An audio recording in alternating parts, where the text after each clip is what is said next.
कल भी किया था, उसी के आगे बढ़ाते हुए हम लोग स्टार्ट कर रहे हैं क्वेश्चन। ये पॉलिटी का क्वेश्चन है। क्वेश्चन है 33 में, आप देखिए कि कटौती प्रस्ताव का उद्देश्य क्या होता है। इसका 4 ऑप्शन है। पहला, सरकारी नीतियों के नियंत्रण करना, ठीक है। दूसरा, सत्ताधारी दल के कार्रवाई को रोकना। तीसरा है बजट प्रस्तावों के संदर्भ में कमी का प्रस्ताव प्रस्तुत करना, यानी खर्च की कमी में। और चौथा है उपयुक्त में से कोई नहीं। तो इसका रियल आंसर होगा कि आप देखेंगे सी आंसर होगा। क्यों होगा? क्योंकि कटौती प्रस्ताव कहा जाता है ये विपक्ष पार्टी द्वारा उठाया जाता है। अगर सत्ताधारी यानी जो सरकार काम ठीक से न कर रही हो तो विपक्ष काम करती है कि इस तरह का प्रस्तुत खर्च करती है ताकि बजट में कटौती किया जाए, खर्च में कमी किया जाए। तो ये काम विपक्ष की तरफ से होता है, इसीलिए इसका आंसर सी होगा। आगे बढ़ते हैं। सरपंच अपना त्यागपत्र किसको सौंपता है? सरपंच अपना त्यागपत्र किसको सौंपता है? तो आप देखेंगे, कलर मैं चेंज कर लेता हूँ, किसको सौंपता है? तो ये है पंचायत समिति के विकास अधिकारी को, उप सरपंच को, प्रधान को, या उपयुक्त में से कोई नहीं। तो इसका आंसर होगा ए होगा, पंचायत समिति के विकास अधिकारी को। इसी को राइट होता है। आप देखेंगे कि पंचायत का जो अध्यक्ष होता है, गांव का अध्यक्ष का होता है, जिसे सरपंच कहा जाता है, और ये 5 साल के लिए चुना जाता है। तो जब त्याग पत्र देना होता है तो विकास अधिकारी को, एक तरह से वीडियो जैसे होते हैं उसी टाइप से वीडियो को ही ये लोग क्या किया था, अपना त्याग पत्र दे सकता है। अगला क्वेश्चन है कि ब्लॉक स्तर पर पंचायत समिति क्या है? 35वां ब्लॉक स्तर पे पंचायत समिति का क्या है? तो मतलब किस टाइप का ये समिति है, क्वेश्चन है। तो परामर्शदात्री निकाय है, प्रशासनिक प्राधिकार, परामर्शीय समिति, या उपयुक्त में से एक से अधिक। कौन सा होगा? तो इसका आंसर होगा, आपका आंसर होगा बी होगा, प्रशासनिक प्राधिकरण, यानी ट्रिब्यूनल है ये, एडमिनिस्ट्रेशन ट्रिब्यूनल है। आप देखेंगे ये ब्लॉक स्तर पे क्या करता है, एक तरह का चेन का काम करता है। आप देखिएगा ग्राम पंचायत और जिला प्रशासन के बीच जो संपर्क का ये काम करता है दोनों के बीच में, उसको कहते हैं प्रशासनिक प्राधिकरण। अब आगे बढ़ते हैं हम लोग। अब बढ़ते हैं संविधान सभा समीक्षा आयोग, जिसे फरवरी 2000 में गठित किया गया है, इसके अध्यक्ष कौन है? 36 में आप देखिए कौन है अधिकेश इसका अध्यक्ष। तो इसका आंसर होगा पहले 4 ऑप्शन देख लीजिए, MN वेंकट चलैया, RS सरकारिया, कृष्णा अय्यर, फातिमा बीबी। तो इसका सही आंसर होगा ए होगा, इसमें MN वेंकट चलैया हैं, ठीक है। ये 22 फरवरी 2000 को इनको दिया गया था कार्य, और ये अंतिम रिपोर्ट जो है 2002 में प्रस्तुत किए थे, यानी 2 साल लगा था इस कमेटी को फाइनल रिपोर्ट देने में। तो ये वेंकट चलैया याद रखिएगा। आगे है भारत सरकार के सबसे ऊंचे पद का सिविलियन अधिकारी। कॉमन क्वेश्चन है, आते रहते हैं एग्जाम में। सिविलियन अधिकारी बोल रहा है, जो IAS में आप देखेंगे मैक्सिमम जो सबसे हाईएस्ट पोस्ट होता है, तो वही इन्हीं को अधिकारी बोला जाता है, सिविलियन अधिकारी। भारत के सबसे ऊंचे पद में है। तो ऑप्शन है गृह सचिव, रक्षा सचिव, मंत्रिमंडल सचिव। तो ये होता है सी होगा इसका आंसर, कि मंत्रिमंडल सचिव होता है। आप देखेंगे कैबिनेट जो सेक्रेटरी होता है, IAS का सबसे लास्ट में यही पोस्ट होता है। जैसे आपने IAS बना तो IAS के बाद जो लास्ट आपका प्रमोशन के बाद रिटायरमेंट होगा तो आपका कैबिनेट सेक्रेटरी तक जा सकते हैं मैक्सिमम, इसीलिए इसको बोला जाता है सिविलियन अधिकारी बोला जाता है, ठीक है। आगे करते हैं 38 क्वेश्चन में। आप देखिए कि आर्टिकल 110 से संबंधित है। भारतीय संविधान के अनुच्छेद 110 के अनुसार धन विधेयक की परिभाषा में क्या सम्मिलित है, ठीक है, क्या सम्मिलित है? तो इसमें आप देखेंगे पहला है कि टैक्स लगाना समाप्त करना, विनियोजित प्रत्यारोपण करना, धन के उधारी विनियमन करना, या भारत की संचय से धन विनियोग करना। तो इसका आंसर होगा डी, ठीक है। डी क्यों होगा? क्योंकि इस सारे का इसका काम होता है। आप देखेंगे सभी काम इसके अंदर आएगा, इसलिए डी हो जाएगा आंसर। आगे बात करते हैं प्रोटेम स्पीकर। ये देखते होंगे जब चुनाव होता है तब इसका नाम आता है प्रोटेम स्पीकर। पूछ रहा है इसका कर्तव्य क्या है, काम क्या होता है इसका मतलब। तो आप देखेंगे प्रोटेम स्पीकर का जो काम होता है वो स्पीकर की अनुपस्थिति में सदन कार्रवाई का संचालन करना, सदनों को शपथ दिलाना, स्वयं के स्पीकर का कार्य करना जब स्पीकर चुनाव की संभावना हो, या उपयुक्त में से कहीं। तो इसका जो आंसर होता है आप देखेंगे इसका रियल आंसर होगा बी होगा। यानी प्रोटेम स्पीकर की पद जब होता है, जब आप देखेंगे नया जब लोकसभा का गठन होता है, जब इलेक्शन के बाद, तो उसको शपथ दिलाया जाता है। तो शपथ दिलाने के लिए प्रोटेम स्पीकर को चुना जाता है, और चुनने के बाद यही शपथ दिलाएंगे। उसके बाद जैसे शपथ दिला जाएगा इनका पद को समाप्त कर दिया जाता है। तो ये होता है प्रोटेम स्पीकर। अब आगे आते हैं हम लोग क्वेश्चन के ऊपर। 40 क्वेश्चन है, ये देखिए कह रहा है लोकसभा के अध्यक्ष को कैसे हटाया जा सकता है, ठीक है। लोकसभा अध्यक्ष को कैसे हटाया जा सकता है? पहला ऑप्शन है कि लोकसभा में उपस्थित सदस्यों को 2/3 बहुमत से पारित करके, ठीक है। दूसरा है कि लोकसभा के सभी सदस्यों को बहुमत से पारित, सभी सदस्यों के। और ये देखिए तीसरा है कि प्रधानमंत्री की सिफारिश पर राष्ट्रपति द्वारा, और चौथा है उनमें से कोई नहीं। तो इसका आंसर होगा बी होगा। क्यों होगा? लोकसभा के सभी सदस्यों के बहुमत से पारित कर देते हैं तो क्या होगा, लोकसभा के पद को अध्यक्ष को हटाया जा सकता है। ठीक है, बहुमत का मतलब है कि आधे से ज़्यादा सभी, देखिए लोकसभा के सभी सदस्यों के बहुमत से, यानी सभी सदस्य के बहुमत मेजोरिटी होगा तभी इसको हटाया जा सकता है। ये नहीं कि राज्यसभा में, सिर्फ लोकसभा की ही बात बोल रहा है, इसमें राज्यसभा का कोई रोल नहीं है। ठीक है, तो जो संविधान में दिया हुआ है सिर्फ दिया है कि लोकसभा के बहुमत के साथ इसको हटाया जा सकता है। लोकसभा में पारित होगा, पारित हो जाएगा थोड़ा, लेकिन इसमें एक कंडीशन लगाई जाती है कि 14 दिन पहले क्या होगा, आपको लोकसभा अध्यक्ष को सूचना देना होगा कि हम आपके खिलाफ इस तरीके से वोटिंग कराने जा रहे हैं और आपको हटाना है, तो 14 दिन पहले देना होता है, अन्यथा ये लागू नहीं होगा। 41 की बात करते हैं, निम्नलिखित में से कौन प्रथम जनजातीय लोकसभा अध्यक्ष थे। देखिए क्वेश्चन आया है, प्रथम जनजातीय लोकसभा अध्यक्ष कौन है। जीवी बालम्पर, GMC बलयोगी, मनोहर जोशी, उनमें उपयुक्त में से कोई नहीं। अगर आपको नहीं पता होगा तो ये आंसर गलत कर देंगे, इसका आंसर होगा डी होगा, इनमें से कोई नहीं। तो कौन है भाई, तो PA संगमा है, PA संगमा है उनका नाम है, और वही हैं जनजातीय प्रथम जनजातीय लोकसभा अध्यक्ष। 42 में देखते हैं आगे कि संविधान के किस प्रावधान में कहा गया है कि विधि के प्राधिकार के बिना न तो कोई कर लगाया जा सकता है और ना ही एकत्रित किया जा सकता है। ये हो गया कर से संबंधित है, GST वगैरह। तो आप देखेंगे तो आर्टिकल 266, 269 ये सब बहुत फेमस होती है, सेंट्रल CGST IGST से सारा जुड़ा हुआ रहता है। लेकिन ये पूछा है, इसमें आंसर होगा अनुच्छेद 65 दे रहा है, 66 दे रहा है, 300 दे रहा है, तो आंसर होगा ए होगा 65 है। 265 में इसके अनुसार दिया गया है कि इसको अधिरोपित किया जाता है, आंसर होगा ए होगा इसमें। आगे बढ़ते हैं, 43 क्वेश्चन को देखते हैं। निम्नलिखित में से कौन सा कथन असत्य है, यानी गलत बताना है, ध्यान रखिए गलत बताना, असत्य पूछ दिया तो इस चीज़ को जब भी आवे इसका ध्यान रखिएगा। राष्ट्रपति पद के लिए प्रत्याशी की आयु कम से कम 35 वर्ष होनी चाहिए, यानी गलत पूछ रहा है, सही नहीं पूछ रहा है, गलत पूछ रहा है। तो ये क्या होगा, सही है। उपराष्ट्रपति राज्यसभा का सभापति होते हैं। तीसरा, उपराष्ट्रपति का चुनाव भारत के राष्ट्रपति करते हैं, एक से उपयुक्त में से एक से अधिक। तो कौन होगा, तो पहला तो स्टेटमेंट सही है, 35 साल होना चाहिए। दूसरा कह रहा है कि उपराष्ट्रपति राज्यसभा का सभापति होता है, ये भी बात बिल्कुल सही है। तीसरा कह रहा है उपराष्ट्रपति का चुनाव भारत के राष्ट्रपति करते हैं, ये गलत है, क्योंकि वो उपराष्ट्रपति का चुनाव कौन करता है, तो उपराष्ट्रपति का चुनाव लोकसभा के जो जितने मेंबर हैं और राज्यसभा के जितने मेंबर हैं उनके द्वारा चुना जाता है वोटिंग करा के, तो ये गलत हो जाएगा, सी होगा इसका आंसर। निम्नलिखित में से किस के भारत के उपराष्ट्रपति का पद संभाला है। अब देखिए क्वेश्चन ये बहुत टफ है, क्योंकि उपराष्ट्रपति या राष्ट्रपति तो कुछ हद तक याद कर लेता है लोग, लेकिन उपराष्ट्रपति का पूछा हुआ है, तो ऐसे अब स्टूपिड क्वेश्चन को देखिए आपको करना है। तो देखिए इसका आंसर क्या होगा, इसका आप देखिए मोहम्मद हिदायतुल्लाह हो गए, फरुखुद्दीन अली अहमद, नीलम संजीव रेड्डी, शंकर दयाल शर्मा। ठीक है, तो इसका रियल आंसर होगा ए होगा, 1 और 4, यानी एक तो हो गया मोहम्मद हिदायतुल्लाह और चौथा हो गया शंकर दयाल शर्मा। ठीक है, तो ये है उपराष्ट्रपति का। अब आगे बढ़ते हैं, 45 देखते हैं। निम्नलिखित में से कौन सा सही सुमेलित नहीं है, यानी गलत बताना है। आप देखिए तो ऐसे स्टेटमेंट को अब देखना है कि कौन सा सही है कौन सी गलत है। ये भी है, डायरेक्ट क्वेश्चन है, लेकिन याद है तभी आप आंसर कर पाएंगे, नहीं तो गलत हो जाएगा। तो राजद्रोह सभाओं को रोकने का अधिनियम 1908, भारतीय फौज अधिनियम संशोधन अधिनियम ये हो गया 1908, समाचार पत्र अधिनियम ये हो गया 1908। तो कौन सा 1908 में सही है, तो इसका आंसर होगा ए। ठीक है, राजद्रोही सभाओं को रोकने का अधिनियम कब बनाया गया था, 1908 में बनाया गया था। अब आ जाते हैं, ज्योग्राफी का क्वेश्चन आया कि कृष्णा नदी के सहायक नदी कौन है, बताइए।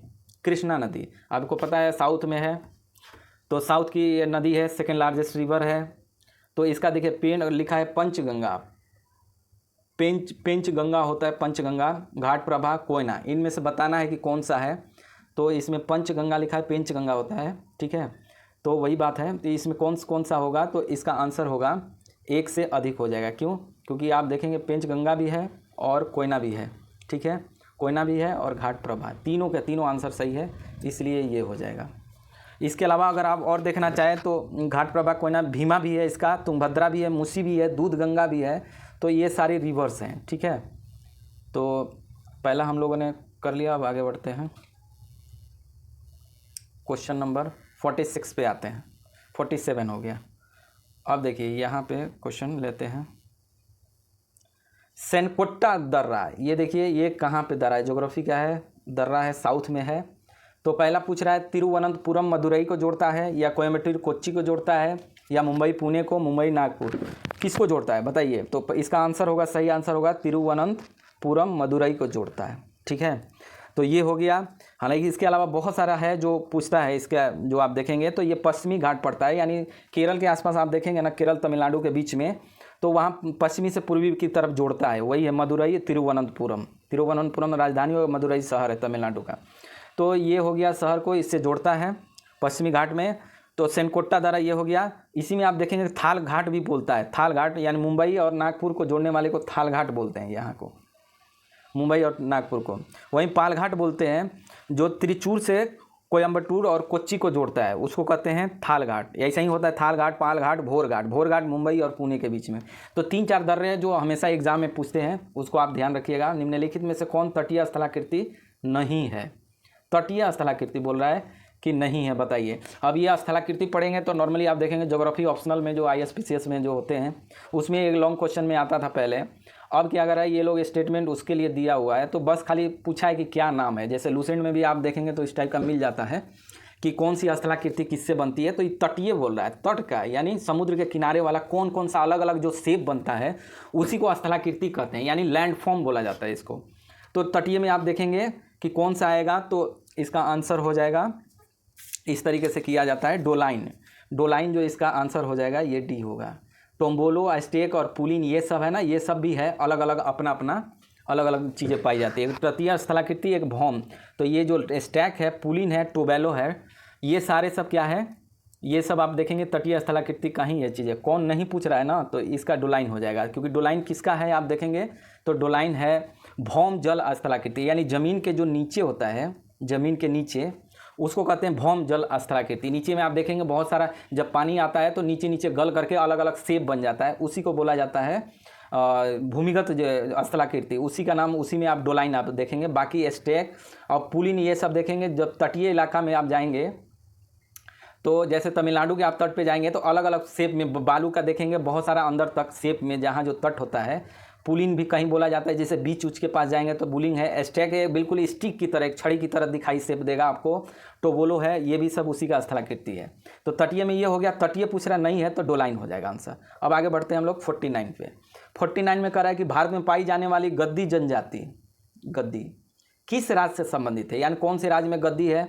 तो आप देखेंगे गद्दी है हिमाचल प्रदेश, सी में इसका आंसर हो जाएगा, हिमाचल प्रदेश गद्दी में हो गया। इसके अलावा और भी बहुत सारे, जैसे थारू हो गया तो यूपी में है, मुंडा है तो झारखंड में है, भील है तो राजस्थान में है, जारवा है तो अंडमान निकोबार में होता है, भुटिया है तो सिक्किम में हो जाएगा। इस तरीके से क्या होता है, इसका आगे बहुत सारे अलग अलग स्टेट के लिए है जो डायरेक्ट क्वेश्चन पूछे जाते हैं। अब आगे बढ़ते हैं हम लोग, इसमें देखते हैं निम्नलिखित में से कपास के उत्पादन में कौन सी आदर्श स्थिति है, बताइए। मतलब कपास उत्पादन के लिए क्या क्या रिक्वायरमेंट होती है, ये पूछ रहा है कि क्या क्या होगी। तो इसमें आप देखिए कि क्या क्या हो सकता है। तो आप देखेंगे तापमान 15 डिग्री सेल्सियस से ऊपर होना चाहिए, ठीक है, पहला है। दूसरा है गुजरात महाराष्ट्र मुख्य उपयुक्त हैं, ठीक है। और तीसरा है कि काली मिट्टी या जलोढ़ मिट्टी का सर्वाधिक उपयुक्त हो। तो इसका आंसर होगा डी होगा। क्यों होगा, क्योंकि सारा लगभग सही है। 15 डिग्री बोल रहा है, टेम्परेचर से ज़्यादा होना है, यानी 15 और 25 के बीच में, 30 तक मैक्सिमम, इतना अगर डिग्री रहेगा तो इसके लिए सूटेबल माना जाता है।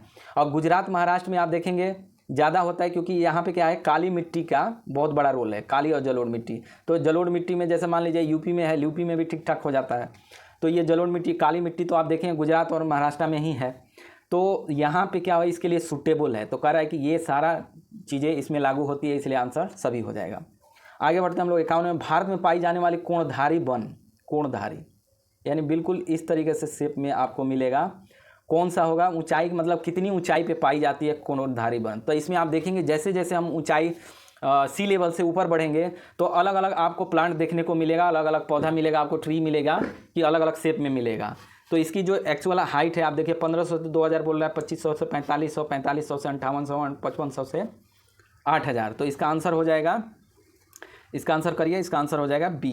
क्यों होगा, 2500 से 4500 के बीच में, यानी 2-2.5 किलोमीटर से लेकर के 4.5 किलोमीटर की ऊंचाई पे आप देखेंगे तो ये कोणधारी वन पाया जाता है। कोणधारी वन में किस टाइप के होगा, तो ये फर नाम होता है।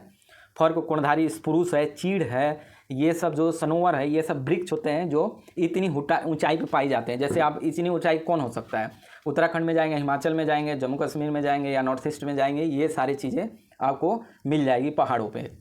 वहीं आप देखेंगे जैसे सदाबहार जैसे वन होता है, तो सदाबहार एवरग्रीन वाला जितना आप देखेंगे, जैसे पश्चिमी घाट को आप लीजिए, यानी महाराष्ट्र ले लीजिए, कर्नाटका और ये केरल ले लीजिए, तीनों भाग को लेंगे तो उसमें सदाबहार वन पाया जाता है। वहाँ पे 1500 के आसपास हाइट आपको मिलेगी जो सदाबहार में मिलेगी। वहीं शीतोष्ण कटिबंधीय बोल रहा है, सब ट्रॉपिकल में आप जाएंगे तो उसमें 1500 से 2500 इसकी हाइट मांगता है, वहाँ पे होता है। कुर्धारी को पता ही है। और टुंड्रा जो होगा, टुंड्रा जो बिल्कुल एकदम नॉर्थ साइड में होगा, पोलर के आसपास आप देखेंगे तो 4500 से 4800 मीटर की जो ऊंचाई होती है, यानी पूरा रसिया आप ले लीजिए, रसिया यूरोपियन कंट्री को ले लीजिए या कनाडा को ले लीजिए, ग्रीनलैंड को ले लीजिए, तो ये सारा सब रीजन कौन सा आएगा, तो ये आ जाएगा, बिल्कुल टुंड्रा में आ जाएगा, तो टुंड्रा होता है। ठीक है, तो इस तरीके से अपनी तैयारी करिए ताकि आपकी माइंड, आपका जो तैयारी करने का जो लेवल है वो इस लेवल का होना चाहिए, तो आपका जो है काफ़ी हेल्प मिलेगा एग्जाम में। अब आगे बढ़ते हैं, इसमें अगला क्वेश्चन देखते हैं। सक्रिय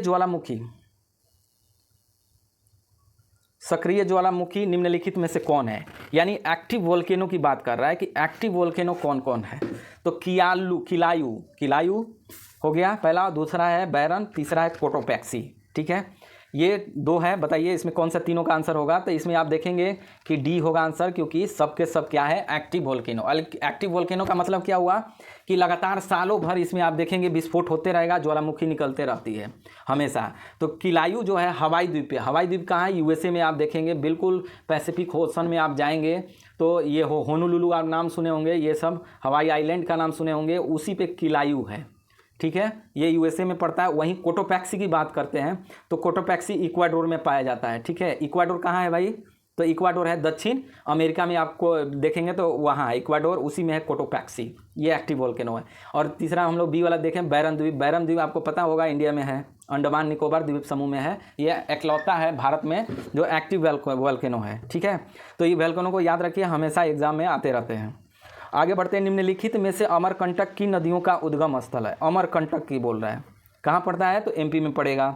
तो अब देखिए, सोन है, जोहिला है, नर्मदा है, उपयुक्त में से एक से अधिक। तो कौन सा आंसर होगा, इसका आंसर होगा डी। क्यों होगा डी, आपको सोन को पता है कि सोन वहीं से निकलती है, नर्मदा भी पता है, लेकिन बी आपको शायद ना पता हो, जोहिला, इसमें कन्फ्यूजन हो सकती है। तो आप दो एलिमिनेट कर दिए तो उपयुक्त में से एक से अधिक, तो ऐसे भी आंसर हो जाएगा, लेकिन इसका है जोहिला भी है, यानी बहुत छोटी रिवर है, बहुत बड़ी रिवर भी नहीं है, तो फिर भी ये आंसर आपका निकल जाएगा। यानी एक नाम अलग आपको मिल गया जोहिला, तो जोहिला को भी आप याद कर लीजिए ताकि कभी एलिमिनेशन में कभी आ जाए क्वेश्चन तो आपको ये आपको छांटने में हेल्प कर सकता है। आगे बढ़ते हैं हम लोग, देखते हैं 54 क्वेश्चन। देखिए, निम्नलिखित में से गन्ना अनुसंधान केंद्र भारत में कहाँ स्थित है। गन्ना ठीक है, तो गन्ना कहाँ पे है, तो आंसर होगा सी, लखनऊ हो जाएगा। ठीक है, बनारस कोयम्बटूर लखनऊ हो जाएगा, ये हो जाएगा गन्ना वहाँ पे। 1952 से ही इसको वहाँ पे स्टेबल किया गया है। अब आगे बढ़ते हैं, कोंकण में। अब देखिए, कोंकण अब अप्रैल मई के महीने में होने वाली शाम की बारिश को क्या कहा जाता है। आम्र की बौछार, कोंकण सावर और भौगोलिक वर्षा, या फिर उपयुक्त में से कोई नहीं। तो इसका आंसर क्या हो जाएगा, ए होगा आम्र वर्षा। तो ये करेक्ट, कोंकण कहाँ है, तो आप देखेंगे ये वाली जो, जैसे इंडिया की आप देखेंगे तो ये वाला जो पोर्शन पूरा देखेंगे, पश्चिमी तट जो होता है, यानी पूरा कोंकण हो गया। फिर मालाबार आएगा, ये सब मालाबार और कोंकण को देखेगा पश्चिमी घाट पे है। तो यहीं पे क्या होता है कि अप्रैल मई में बारिश होती है, उसी को कहा जाता है आम्र वर्षा या आम्र की बौछार, इसको बोला जाता है। तो ये बिल्कुल इसी को बोला जाता है। तो याद रखिएगा, पश्चिमी घाट पे है, पूरा महाराष्ट्र, कर्नाटक और केरल तक इसका विस्तार है। ठीक है, तो ये रहा यहाँ तक। अब आगे बढ़ते हैं हम लोग। इस तरीके से अपने माइंड को भी आप अपना करिए तैयारी, ताकि आपको लगे कि हाँ एक लेवल आना चाहिए। निम्नलिखित में से किस कह रहा है कि बिहार राज्य की कार्यपालिका शक्ति निहित रहती है। अब देखिए, बिहार राज्य की कार्यपालिका शक्ति किसके मतलब अंदर होती है, बताइए। तो ये स्टेट में पूछ रहा है, बिहार राज्य में, तो बताइए कार्यपालिका एग्जीक्यूटिव पावर किसके पास होता है। तो एक तो हो गया, जब सेंट्रल की बात करेगा तो प्रेसिडेंट के पास होता है, लेकिन स्टेट की बात पूछ रहा है तो मुख्यमंत्री ऑप्शन दिया है, मुख्य न्यायाधीश, विधानसभा और यहाँ पे राज्यपाल है। तो क्या हो जाएगा आंसर आपका, करिए इसका, तो आंसर हो जाएगा राज्यपाल हो जाएगा। क्यों, ठीक है, क्योंकि ये पावर क्या है, एग्जीक्यूटिव पावर सबसे ज़्यादा पोस्ट जो ऊपर होता है जो सारा कंट्रोल करता है वो है राज्यपाल। स्टेट में और सेंट्रल में कहा जाए तो प्रेसिडेंट होते हैं। बिहार का निम्नलिखित में से कौन सा शहर एयर क्वालिटी इंडेक्स में सबसे ज़्यादा प्रदूषित है, यानी सबसे नीचे है? बताइए कौन सा है। तो इसका आंसर है पटना, मोतिहारी, गया, औरंगाबाद। तो इसमें आंसर होगा मोतिहारी, यानी बी आंसर हो जाएगा। ठीक है, इसका AQI आप देखेंगे एयर क्वालिटी इंडेक्स तो 400 से भी ऊपर इसका है। इसलिए बिहार में चिरान नामक पूरा स्थल की प्राचीनतम संस्कृति कहाँ है? बताइए। अब हिस्ट्री का क्वेश्चन आ गया। चिरान बहुत फेमस है क्योंकि एंशियंट का यह भाग है और बिहार में इस जगह से काफ़ी कुछ मिला हुआ था। उसी से पूछ रहा है कि कौन सी संस्कृति है, पूरा पाषाणिक संस्कृति है, मध्य पाषाणिक है कि नव पाषाणिक है, कौन है? बताइए। तो ये आपको आंसर हो जाएगा नव पाषाणिक संस्कृति है। यहाँ से आपको पता होगा कि चिरान जो है छपरा में पाया जाता है और यहाँ पे देखिएगा हड्डी तथा पत्थरों के औजार प्राप्त हुए थे सबसे पहले, तो इसलिए ये चिरान फेमस है। ये नव पाषाण संस्कृति से संबंधित है, इसलिए आंसर होगा। आगे बढ़ते हैं हम लोग, देखते हैं निम्नलिखित में से बिहार की जलवायु को प्रभावित करने वाले प्रमुख कारण क्या है?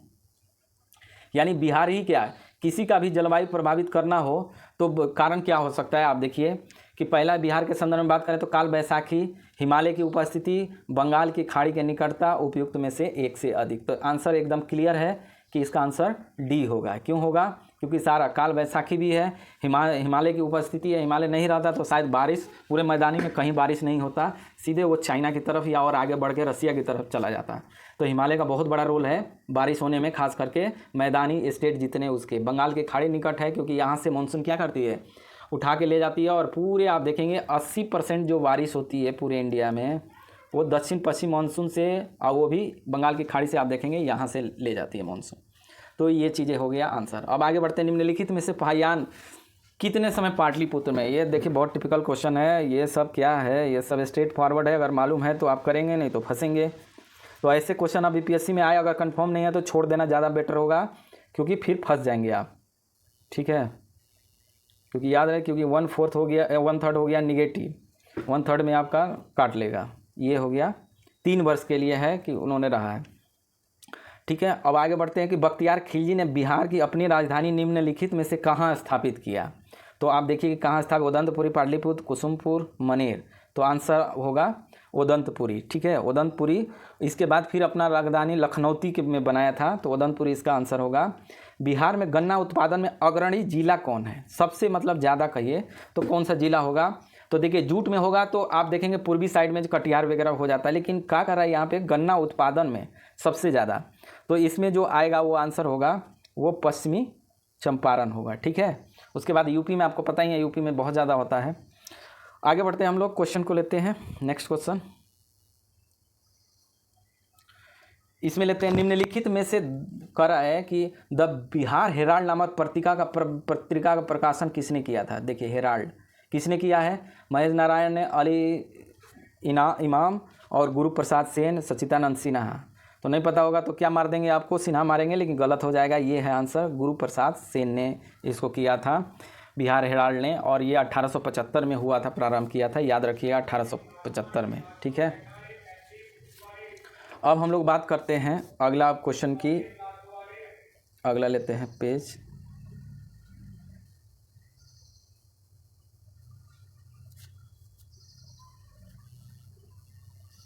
देखिए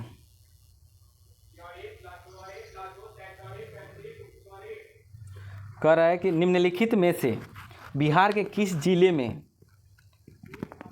मुधिलिंडा झील पाई जाती है? ठीक है, झील कहाँ पाई जाती है, किस जिले में पूछ रहा है कि कहाँ झील पाई जाती है। तो आपका इसका देखिए, इसका कौन सा होगा? गया पूछ रहा है, राजगीर पूछ रहा है, मुंगेर पूछ रहा है, पटना पूछ रहा है। तो इसमें कहाँ होगा?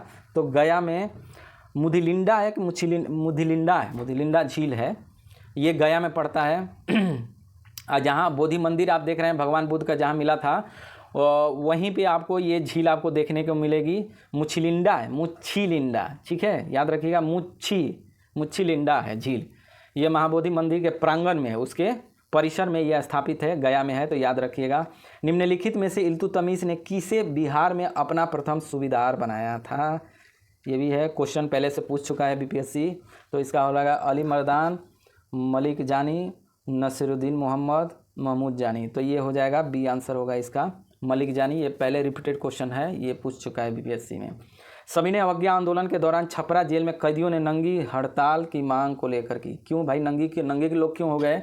तो आप देखेंगे वहाँ पे कि स्वदेशी वस्त्र की मांग पहली, दूसरा है कि सज़ा कम करने की मांग, तीसरा है जेल से बाहर निकलने की मांग, या इनमें से कोई नहीं। तो इसका आंसर क्या हो जाएगा? ए हो जाएगा। क्यों?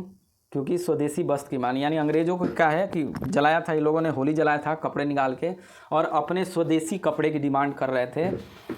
और ये आप देखेंगे जब दांडी मार्च हुआ था, जब गांधी जी गए थे दांडी मार्च में, उसी दौरान ये चीज़ें हुआ था छपरा में, यानी छपरा आप देखेंगे छपरा के जेल में ये इस तरह का घटना हुआ था, और ये लोग अपनी डिमांड करी थी स्वदेशी हमको कपड़ा चाहिए। ठीक है, तो आगे बढ़ते हैं हम लोग। 68 में बिहार में बाल बजट निर्माण की प्रक्रिया कब शुरू हुई? बाल बजट, अब देखिए बाल बजट, ये क्वेश्चन क्या है अपने आप में बहुत टफ है, क्योंकि इतना डेटा याद करना, अब 2010-11 पूछ रहा है, 11-12-13 किस बजट में हुआ है, तो ये टफ होगा, इससे क्वेश्चन आवे। अगर नहीं पता हो तो छोड़ देना ही ज़्यादा बेटर है। इसका आंसर होगा, ये हो गया 13 से 14, यानी इसका आंसर होगा डी। ठीक है, 13 से 14 में हुआ है, लेकिन इतना याद करना बजट 2014-15 का ये संभव नहीं है। तो ऐसे स्टूपिड क्वेश्चन कुछ बीपीएससी में 10-15 क्वेश्चन आपको मिलेंगे, फिर भी आपको इससे भी के लिए भी तैयार रहना पड़ेगा। अगर आए तो ठीक है, नहीं आए तो छोड़ना ही ज़्यादा बेटर है, रिस्क लेने की ज़रूरत नहीं है, नहीं तो आपका रिजल्ट नहीं होगा। 73 में कह रहा है कौन सा कथन सत्य है? ठीक है, कौन सा कथन सत्य है? जब किसी क्षेत्र के क्वेश्चन में थोड़ा सा है पारा हो रहा है, ये साइंस का इसको छोड़ देते हैं क्योंकि क्लैरिटी नहीं है। आगे बढ़ते हैं। 74वां देखते हैं, परम शून्य ताप का मान कितना होता है? परम शून्य ताप का मान कितना होता है? 74। तो आप देखेंगे 74 में, बताइए इसका कौन सा आंसर होगा? पहले उसको पूरा कर लेते हैं ना, अच्छा चलिए 74 ही कर लेते हैं। 74 में क्या होगा? डी होगा इसका आंसर। क्यों होगा डी? क्योंकि एक से अधिक होगा, ए होगा और सी होगा इसका, आपका देखेंगे ए और बी, सॉरी ये सी नहीं होगा, इसलिए आंसर डी हो जाएगा, एक से अधिक बोल रहा है। इसको पहले हम लोग थोड़ा सा इधर कर रहे थे क्वेश्चन, बीच में इधर घूम गए, तो 69 की बात हम लोग कर लेते हैं पहले। ठीक है, 69 क्वेश्चन करिए कि बिहार में निम्नलिखित में से किस समूह की नदियाँ उत्तर से बहने वाली गंगा उसकी सहायक नदियों में मिलती है? क्या बोल रहा है, समझ में आया? बिहार में निम्नलिखित में से किस समूह की नदियाँ हैं जो उत्तर से बहने वाली गंगा और उसकी सहायक नदियों में मिलती है? यानी गंगा जब जा रही है नीचे की तरफ, गंगा बह रही है, तो कौन से उत्तर से आ करके इस तरीके से गंगा में आके मिलती है? तो इसका आंसर करिए। पहला है कि सोन, कोसी, बागमती, दूसरा है गंडक, कमला, बागमती, तीसरा है सोन, कोसी, पुनपुन, कोसी, महानंदा, कमला। तो इसका आंसर करिए। तो इसका आंसर कौन सा होगा? तो इसका आंसर होगा बी होगा। क्यों होगा बी? क्योंकि गंडक, कमला, बागमती ये दोनों नॉर्थ में है। ये देखिए पहले वाला में सोन लगा दिया, तो सोन तो दक्षिण में है, यहाँ भी दक्षिण में है। ये कमला लिख दिया है, ये भी नहीं होगा। तो इससे क्या होगा? गंडक, कमला और ये चीज़ें जो है ना महानदी, ठीक है, गंडक, कमला और बागमती, ये तीन है रिवर जो बिल्कुल नॉर्थ से आ करके गंगा में मिलती है और इस तरीके से आगे बढ़ती है। तो ये भी देखना, मान लीजिए कि अब किसी की सहायक नदी में जा रही है, तो उससे क्या होगा? अलग हो जाएगा। ये पूछ रहा है कि कौन से उत्तर में आकर के गंगा और इसकी सहायक नदी में मिल जाती है, और कोई रिवर मान लीजिए नहीं मिल रही है, तो उसका आंसर नहीं होता है। गंडक, कमला और बागमती, ध्यान रखिएगा, ये डायरेक्ट क्या होती है? आकर के मिल जाती है अलग अलग। जैसे मान लीजिए कि गंगा की बात करें तो चौसा के पास जो आकर के राज्य में प्रवेश करती है, चौसा, बक्सर, आप देखेंगे इस तरीके से है। और इसकी अलग अलग सहायक नदी है, गंडक है, सरयू, घाघरा, बागमती, कोसी, करमनासा, सोन, पुनपुन, ये सब नदी है। आगे बढ़ते हैं हम लोग 70 में। यदि साधारण स्केल से पाठ्यांक लेते समय आँख की स्थिति पाठ्यांक के ऊपर लंबवत होती है, तो कौन सा? ये साइंस का क्वेश्चन है। तो इसका देखिए क्वेश्चन, इसका आंसर होगा ए होगा। ठीक है, इसका ये हो जाएगा। इसमें तो कोई समझाने वाली बात नहीं होती है। निम्नलिखित में कौन सी युग्म सही सुमेलित नहीं है, यानी गलत बताना है। ठीक है, तो इसका आंसर क्वेश्चन आप देखेंगे थोड़ा सा मिस्टेक है, गलत है, क्योंकि इसका आंसर गलत दिया हुआ था, इसलिए इसको एलिमिनेट हम लोग कर देते हैं, क्योंकि इसका आंसर गलत दिया हुआ था। ठीक है, यहाँ से हम लोग स्टार्ट करते हैं 75 से, वहाँ कर चुके हैं। 75 की बात करते हैं कि एक व्यक्ति ऑर्केस्ट्रा में सुरीला गाना गा रहा है, तो उसकी आवाज़ में निम्नलिखित में से क्या क्या विशेषता हो सकती है? ठीक है, क्या क्या हो सकती है बताइए इसमें। जब एक आवाज़ निकाल रहा है तो क्या क्या उसके अंदर विशेषता हो सकती है, तो आप देखेंगे इसका विशेषता, तीव्रता, तारतम्य या गुणवत्ता क्या क्या होगा, तो उपयुक्त में से डी होगा आंसर, क्योंकि लगभग सभी होगा इसमें। सही आंसर तो क्या होगा, तीव्रता भी होगा, तारतम्य, पिच भी होगा, क्वालिटी होगा, सब कुछ होगा।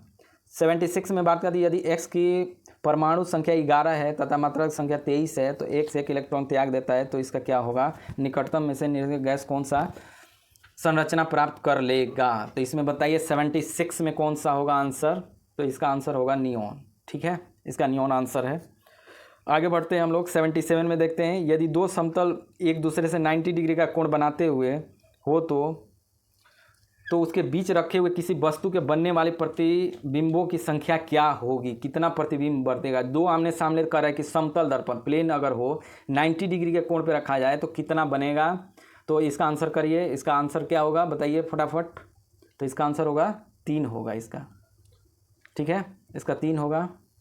अब आगे बढ़ते हैं, नाइक्रोम की तार निम्नलिखित में से क्या विशेषता है। नाइक्रोम की तार आप देखेंगे तो इसकी क्या विशेषता होगा, तो आप देखिए उच्च प्रतिनिधित्व, उच्च गलनांक, उच्च घनत्व, तो इसका आंसर होगा डी आंसर होगा, सभी होगा। ठीक है, नाइक्रोम का जो तार होता है, यानी उच्च गलनांक का मतलब कि जल्दी वो गलता नहीं है, डेंसिटी ज़्यादा होगा, तो सहने की क्षमता भी ज़्यादा होती है, इसीलिए नाइक्रोम का तार इस्तेमाल किया जाता है। ठीक है, निम्नलिखित में कौन सा पादप कोशिका का द्वारा उत्सर्जित पदार्थ है, बताइए कौन सा है, तो इसका आंसर हो जाएगा अफीम, रेस्पिन, कॉर्क, तो इसका आंसर होगा डी, यानी सभी होगा। ठीक है, इस तरीके से यहाँ तक हम क्वेश्चन कर रहे हैं। काफ़ी लंबा वीडियो हो जाएगा, तो इसीलिए हम लोग कम कम करके कर रहे हैं। फिर फाइनल हम क्या करेंगे, मॉडल की तरफ बढ़ेंगे जिसमें लंबा होगा, क्योंकि डिस्कशन के साथ करने से क्या होगा, क्लास थोड़ी लंबी हो जाती है, लेकिन अल्टीमेटली इसी टाइप से अगर आप पढ़ते हैं करते हैं तो यही आपको फ़ायदा मिलेगा, आपकी आई साइट को खोलेगा, आप ज़्यादा लॉजिक बनेंगे, तो ये होगा। ठीक है, तो यहीं तक हम लोग रखते हैं।